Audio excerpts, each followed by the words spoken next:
The Kennedy Giant was a very large heavy bomber prototype developed by the United Kingdom and designed by Chessborough J. Mackenzie-Kennedy during World War I. The type was meant to be similar to the Russian Ilya Muromets series of heavy bombers. Development was plagued with issues due to the large size of the aircraft, and after a failed attempt at a first flight, the prototype was left to rot. A smaller redesign was in the works, but the program would be cancelled in 1920. Welcome to another Plain Encyclopedia voiced article. I'm your host Tony, and today I'll be covering the Kennedy Giant. If you like what we do, remember to subscribe so you don't miss a single video. In 1904, at the age of 18, Chessborough J. Mackenzie-Kennedy would leave his home country of Britain and move to Russia. The allure of developing his own aircraft firm in a place where very few firms were located was his main reason to move to the country. Only a few years after moving, Kennedy was able to design and build his own aircraft in 1908, and a year later would establish his own aircraft company, the Kennedy Aeronautic Firm. In 1911, Kennedy would become acquainted with Igor Sikorsky, the premier aircraft designer of the Russian Empire.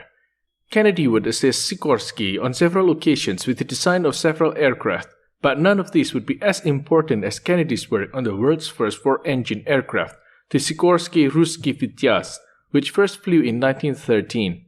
Kennedy would continue to help Sikorsky work on other aircraft, among them the successor to Vityaz, the Ilya Muromets, until 1914.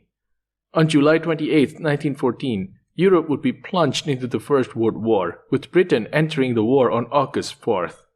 After Britain entered the conflict, Kennedy would return to his home country to help with their war effort.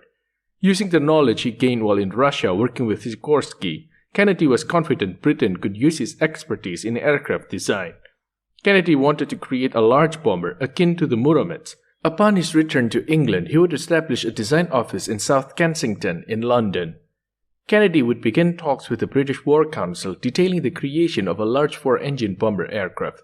Interestingly enough, Igor Sikorsky would convert the Ilya Muromets civilian aircraft Kennedy was familiar with into Russia's first four-engine strategic bomber. Kennedy was able to convince the War Council of his idea, and he was given funding to create his heavy bomber. The aircraft would become known as the Kennedy Giant. Construction of the Giant began soon afterward at an unknown date. The manufacture of the components of the aircraft was undertaken by two companies, Gramophone Company Limited and Fairey Aviation Company Limited, both located in Hayes, Middlesex. Once all of the components were finished, they were shipped to the Hendon Aerodrome for the final construction of the massive aircraft.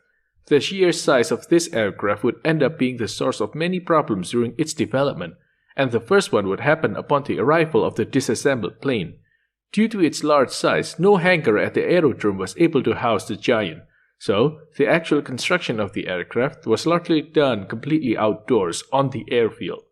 The completed aircraft was impressive, possessing an 80-foot fuselage and 142-foot long wings.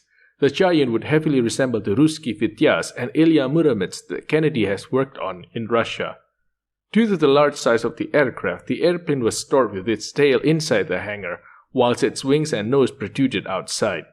Moving the aircraft required 2 trucks and 70 men, and in one instance of ground movement, the fuselage was damaged. Partially as a result, the fuselage length was redesigned to be 10 feet shorter. Aside from testing, the War Council didn't find the Giant important enough to warrant the new Sunbeam engines, and instead, 4 Canton und Samson Z9 engines were given to the project instead. These engines would power 2 pushers and 2 puller propellers. With the engines finally in place, the completed Kennedy Giant was ready for its first flight. The Giant's first flight was in the later months of 1917. The aircraft would be set in the position for takeoff on the runway, with veteran test pilot Frank Courtney at the controls of the massive machine. The engines were set to full throttle, and as the aircraft gained speed, it only managed to make a short hop off the ground, being airborne for only a moment. It was found that the engines given to Kennedy were not able to take the Giant airborne. With the craft being so ungainly to move, and no desire to give the aircraft better engines, Kennedy's Giant aircraft was abandoned in the fields of the Hendon Aerodrome to rot, with a second attempt at a flight never materializing. Kennedy himself wasn't discouraged by the failure of his aircraft, and he began working on a smaller version that he hoped would achieve flight. Information on this version is sparse, but was still in development after the war, and despite starting construction, the program was cancelled in 1920. No photos or details on the smaller version are known. By 1920, the giant project was going nowhere. With the war over, the War Council decided such a large aircraft was no longer a worthwhile investment. In 1923, Kennedy would sue the War Council, now the Air Ministry, over a patent he had filed regarding the aircraft. During the war, while he was working on the Giant, Kennedy would design a unique system for the tail gunner of the aircraft.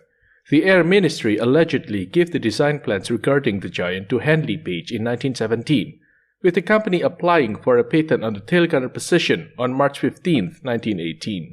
Kennedy would file for the same patent for his Giant only a day later on the 16th. His case would be dismissed.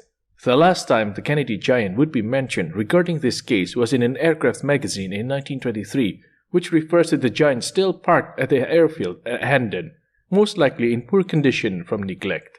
At some later date, the Giant was scrapped.